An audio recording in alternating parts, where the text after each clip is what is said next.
How much of an influence was The Office and that style of humour on you and the rest of the gang? It changed everything. It really did. We're crazy about The Office. Us four boys, the Inbetweeners boys, we would spend our lunches just reciting the script from The Office, just seeing if we can start from the beginning of one series or the beginning of an episode and try and remember every single line of an episode. We do things like that. Yeah, I can't tell you the amount of times I've watched it. I can't tell you what a huge influence it was on me. So because I never come to movie premieres. Look at me, I'm awkward. I'm not very good at doing these sort of things. But someone said, "You want to go to the new David Brent movie premiere?" I said, "Yeah, I've got to go." Of course, the Inbetweeners transferred very successfully to the big screen. What do you think the secret is from taking a small screen, very successful sitcom and taking it to that next level for cinema? I've got no idea. I don't think any of us really knew what we were doing.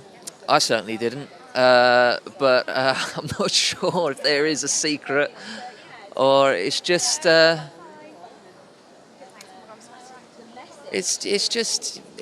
think there are rules with the whole, you shouldn't make a TV show and turn it into a movie, and I think we should forget about that for now. Like, just don't worry about that anymore, because if something's good and something's funny, and also there are things that you can do in a film that you can't do on television as well. Like when we did The Inbetweeners, we tried to be a bit ruder, be a bit naughtier, push it a little bit more, because it was in a cinema and it's not on television. So there's you can sort of work a way around that. So basically what's happening here is Ricky Gervais has got free rein, possibly one of his best characters, to do whatever he wants. You've got to want to go and see that, surely. It's going to be amazing.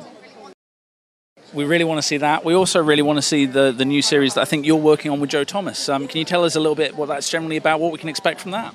I'm not sure. I don't think I'm allowed to tell you what it's about. I think someone will try and sue me, or I'm not. Again, I get caught up in these rules. But it's going to be really good. It's something that's actually quite cool. It's a little less tragic. Obviously, it will still be tragic. Me and Joe Thomas are in it, so we'll bring that to the table. But it's gonna be slightly cooler, and it should hopefully. I mean, obviously, what I get all the time is people saying, "Will you make some more Inbetweeners?" That's incredible that people want you to carry on doing something.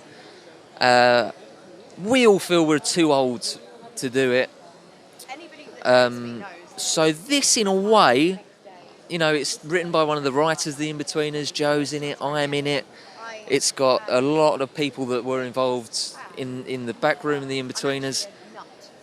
It should be very Inbetweenersy. So hopefully that will, that will please people. What about the rest of the Inbetweeners cast? I mean, Simon Bird can't stop shoving himself in things. Do you think he'll get himself in here some way? Well, yeah, I heard him saying that he was touting himself, saying that he would be open to the idea of him crowbarring his way into this new sitcom that we're doing.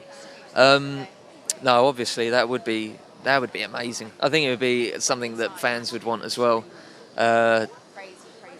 If there's an excuse to see me, Joe, Blake, and Simon together again, I think it would be a crowd pleaser, and we'd be silly not to sort of follow that up, but it won't be in the guise of The Inbetweeners, I can promise you that.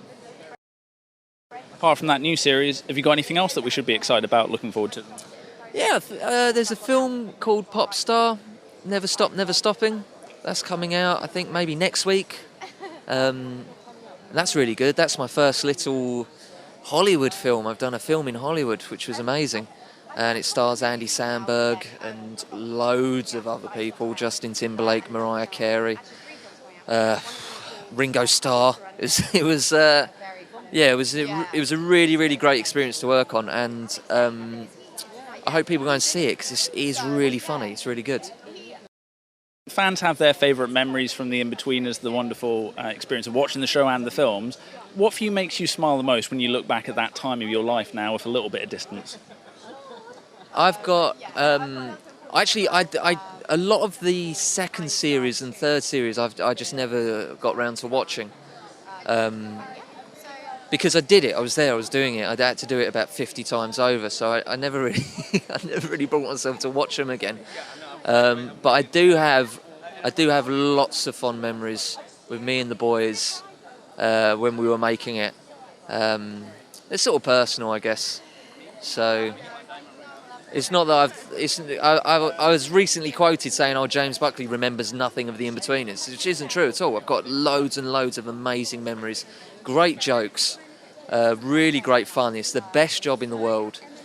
But I'm gonna keep them between me and the boys. I cannot tell you how excited I am. I am such a huge Brent fan, huge Ricky Gervais fan. I think he's a genius. I think that he changed the history of comedy with David Brent. He created a whole new kind of genre and a whole new mannerisms and ways that people speak to each other, which I find fascinating. He changed the history of time. There goes David Brent. I must remember to thank him. I think because there's something so endearing about it. I think the thing about great comedy is that it's got to have a real heart to it. And I think when somebody makes that much of a fool of themselves, but they think they're smashing it, that's the thing. They think they're nailing it, and they think that everyone likes them. They think they're really cool, and actually behind their backs, people are like. So I think it's quite endearing, and I think people like that. I think that's what makes him so likable, even though he's a lechy old fart.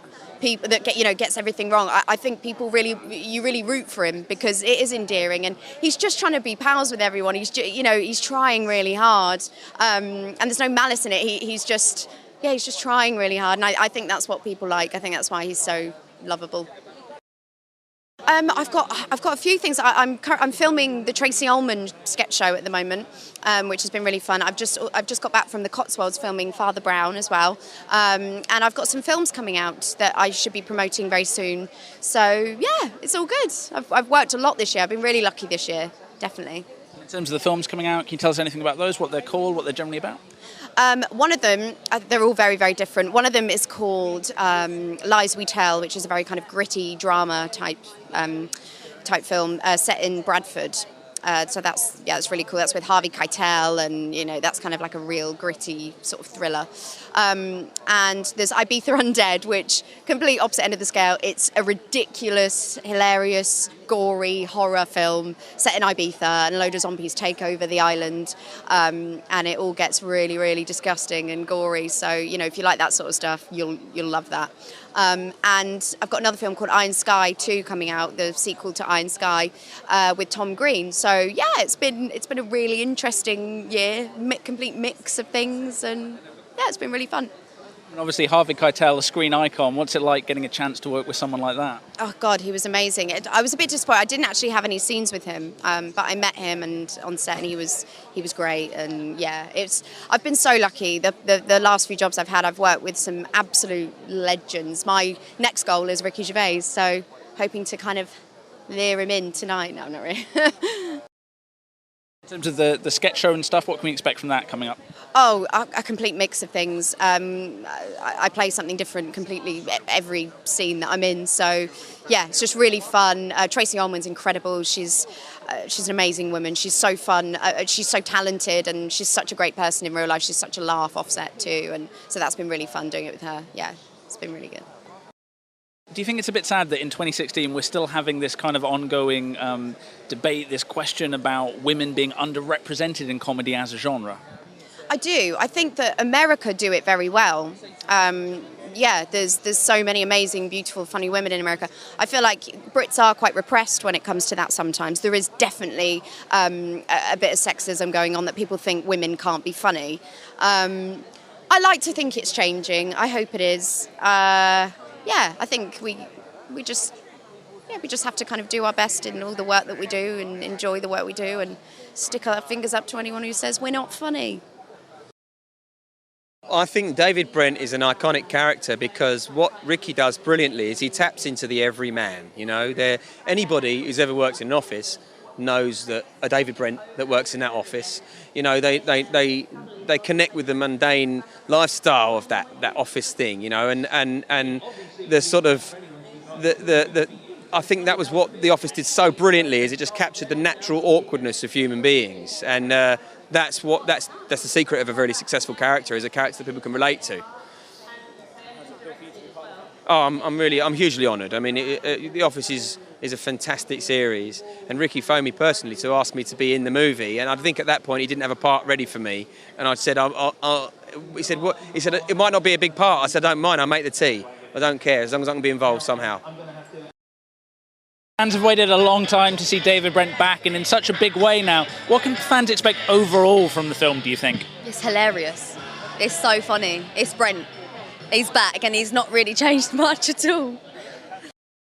So she is the receptionist at the office that David Brent works at. And she is kind of the audience's eyes, so to speak. She sees everything and you kind of know what she's thinking. And she likes Brent. She likes Brent. So yeah, no, they're mutual work colleagues. What was it like working with Ricky? Obviously a comedy icon.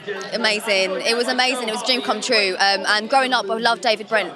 That was what I was introduced to for Ricky Gervais. So yeah, really fun. Why do you think he has become such an iconic character of all the wonderful work Ricky's done? He's the underdog. David Brent is the underdog, and we love an underdog, you know? That is truly what I think. You can sit there and watch it and you feel like you don't look at the time, you don't look at the clock. The film goes all the way through and you're like, oh, it's over. It's brilliant, and that's what would happen with the episodes as well. So it's done really well. We find him on the road. We find him doing his job. We find him, as you know, travelling around the M25 selling tampons to people. He sort of likes his job. He's a very positive soul. So actually, he enjoys it.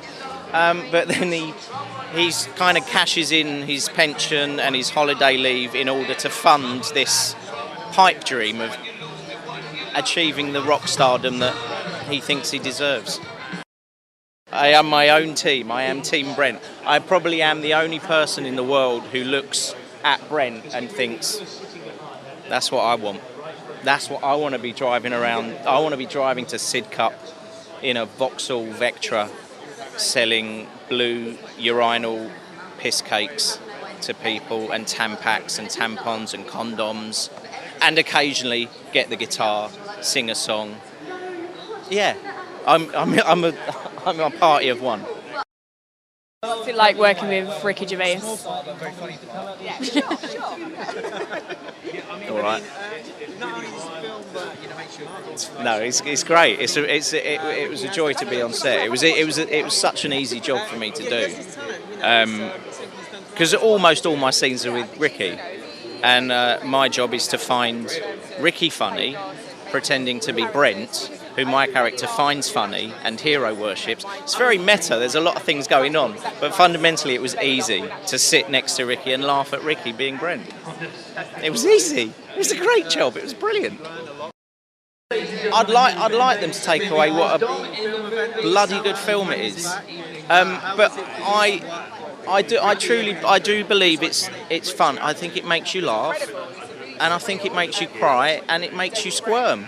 So it does everything. I think it does everything you want the movie of The Office to do. So I think it gives you everything you want, plus a little bit added extra. Don't you think that David Brent sounds a bit like David Bowie? Well, the initials are the same, but I think that's where the comparison ends. Was there ever any discussion about him ever doing a cameo in the film? No, it wouldn't make sense. I did let him hear. I sent him Slough on demo, and he liked it. But it wouldn't be right, because it's not like Extras where it made sense to them being there because it was a backdrop of fame and stuff. So he's a tampon rep in Slough, And unlike here or in real life where we sort of sell out gigs and everyone comes along and they get the gag, in the narrative, Brent can't be playing those places, so it doesn't make sense really.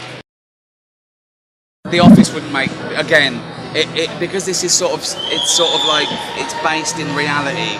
It would be odd for those people to. You could contrive it, I suppose, but it would just be a little bit sad to try and do the same thing we did 15 years ago. So it's got to move on, like we all do, I haven't ruled out a sequel, but it's unlikely.